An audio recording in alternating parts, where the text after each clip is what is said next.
stage.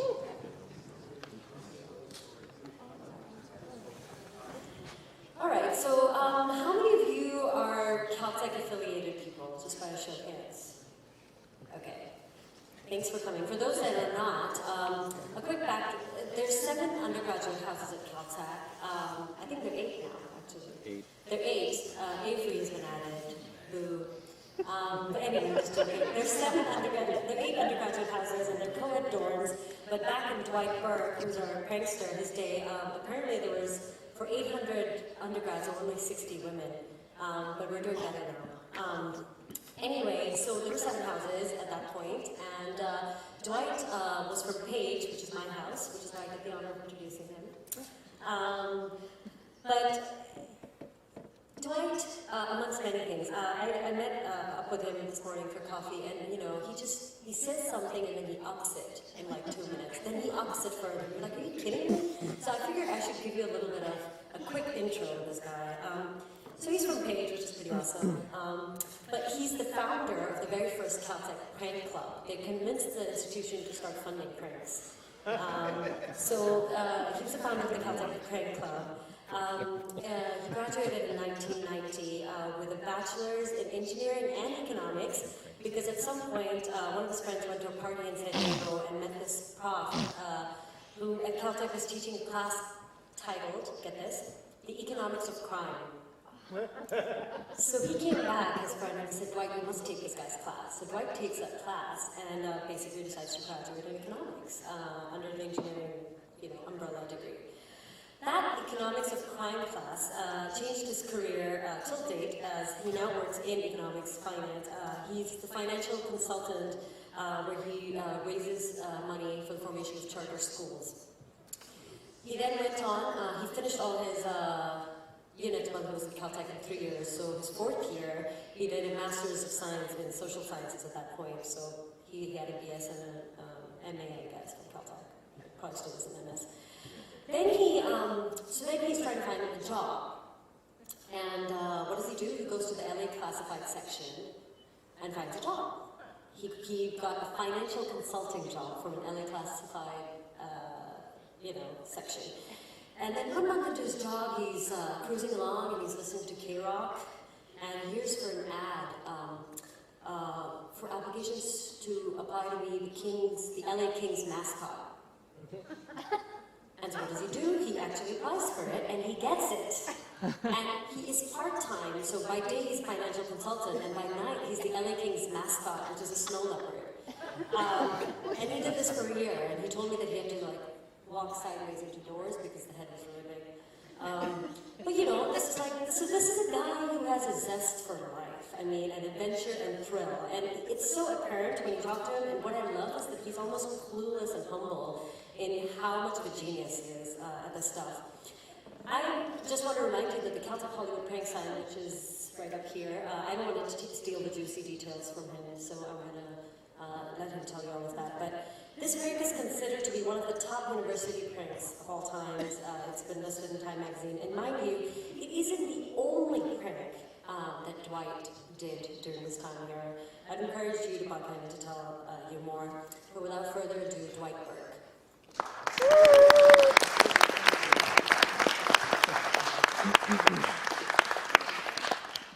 That's interesting. I've never heard an introduction like that before. Thank you very much. Most Caltech students have a goal of helping to perpetuate the great tradition of pranks. And I was no different when I arrived in 1986. The great thing at Caltech in the freshman year is you're graded on a pass-fail system. So it leaves a lot less pressure and a lot more time for creative activities. And the Caltech sign prank was my creative activity for that year, and a lot of other people. About 10% of the undergraduate students actually participated that year. I think we have the next slide as a before slide.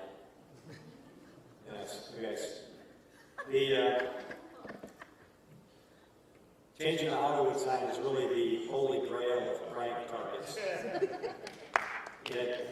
By fall of 1986, in October, a group from Page House and Lloyd House, we had our eye on changing the sign. So I dummied up this newspaper article that had come out to show people how we would do it and pasted that on the front of my dorm room door.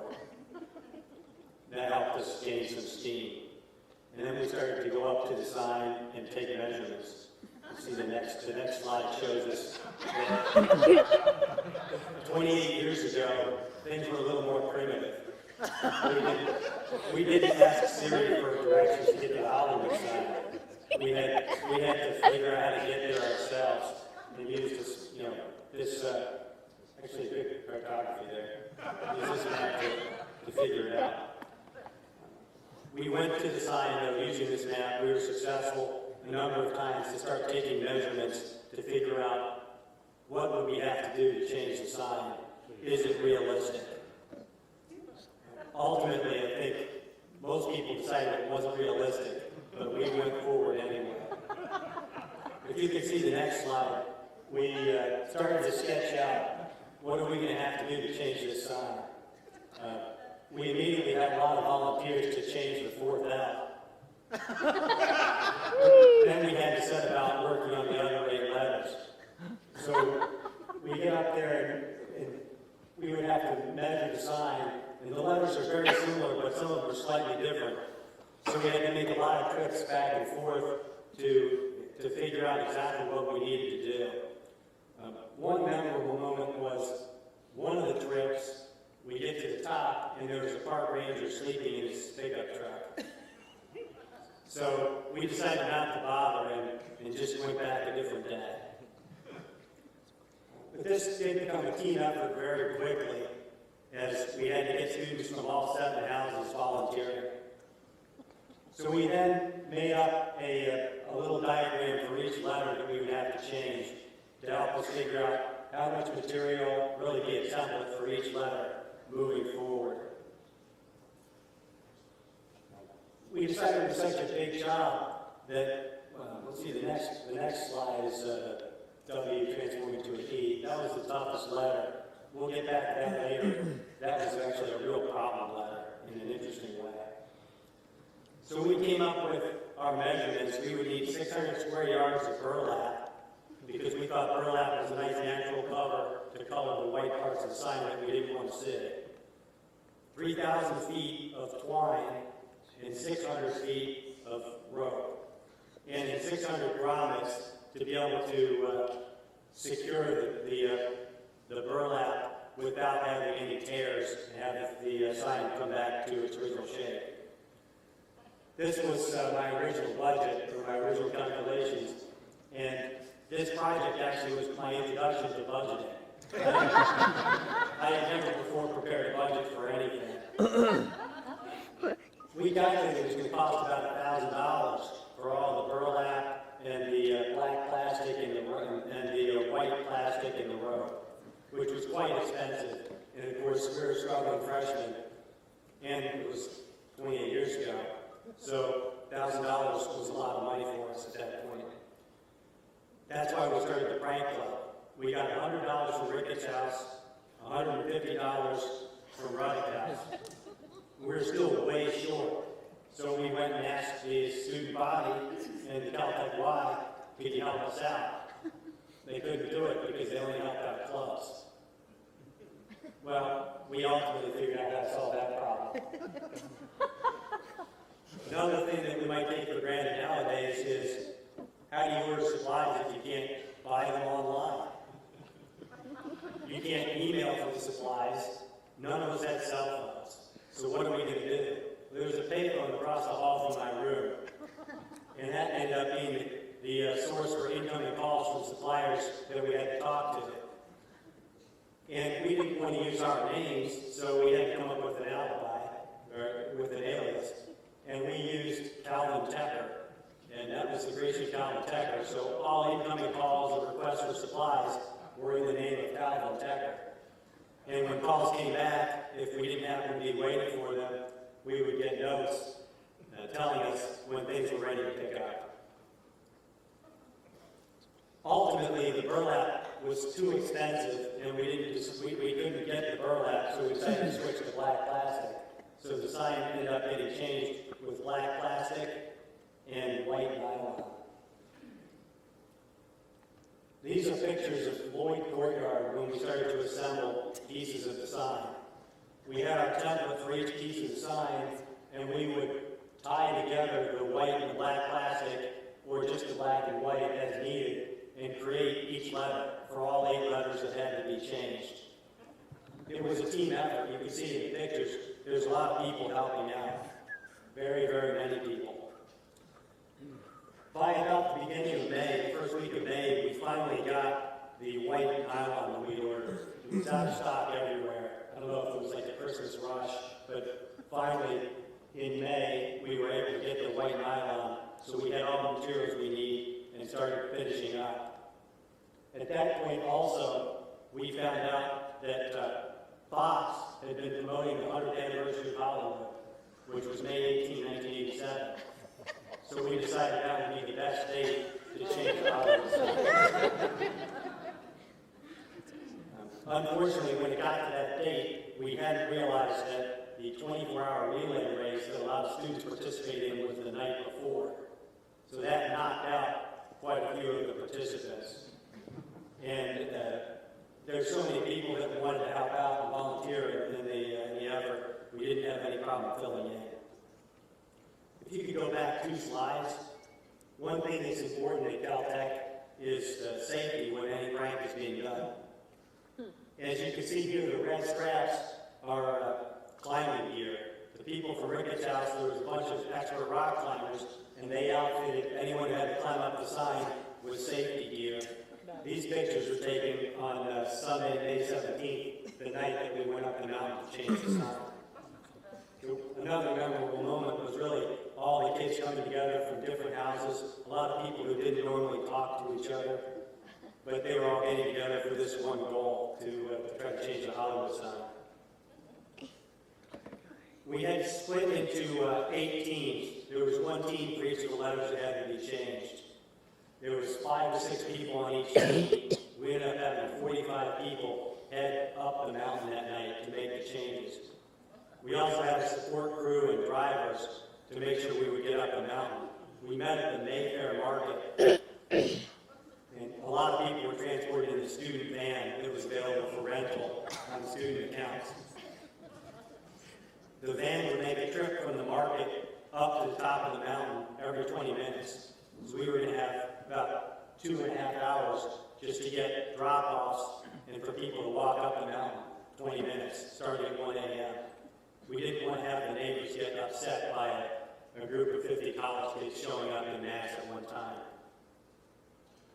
So after all the crews were dropped off, people started arriving at the top of the sign. Between 1:30 and 2:30 a.m., everything looked great. But as I said earlier, the WE team became a problem at that point.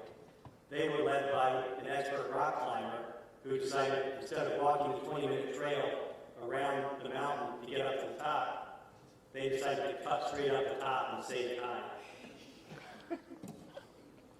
Again, in 1986 or 1987, we didn't have any cell phones, so we couldn't text the WE team, tell them to get their butts up to the top of the mountain. So we ended up waiting for 2.5 hours before they finally made it up the front of the mountain. I think after an hour, we started seeing little strips of white moving back and forth up the front of the mountain, but we weren't sure what had happened for a while. And it did make us very nervous. Around 4 a.m., everyone was at the top of the mountain ready to go. Now this map is clever. Let's go back to that one. I'm not sure why we had this, but this was a fake map to tell people how not to get up to the Hollywood sign. I'm not sure who dreamed that up or if that was given to people who were asking questions to the sign and was down. And we were walking off the mountain by about 5 a.m.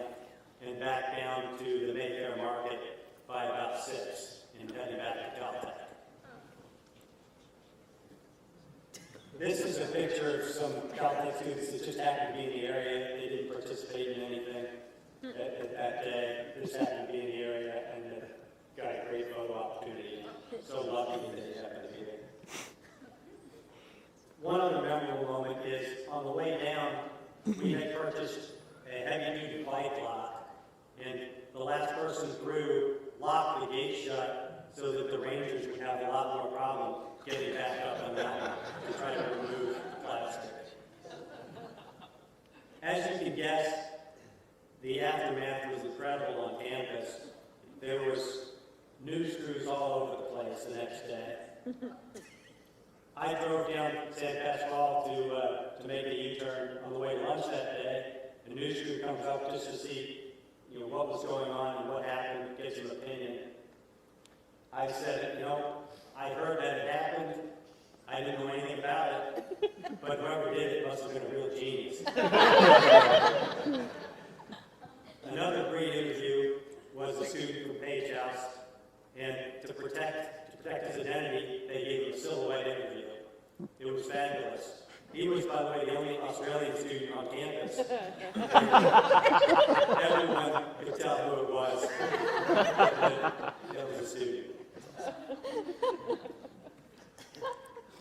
My last memorable moment is that summer, after I went home.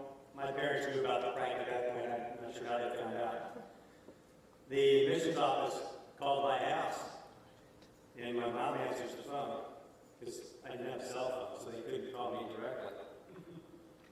She thought they were going to say, don't send him back. But they actually asked for 5,000 of those Caltech Hollywood signed postcards. Just for incoming pre-frost. Yeah, and they sent them to incoming pre-frost for the next few years. Did you talk about the aerial photographs and how you guys got them? Yeah, this photograph is courtesy of Mike Salisbury's dad.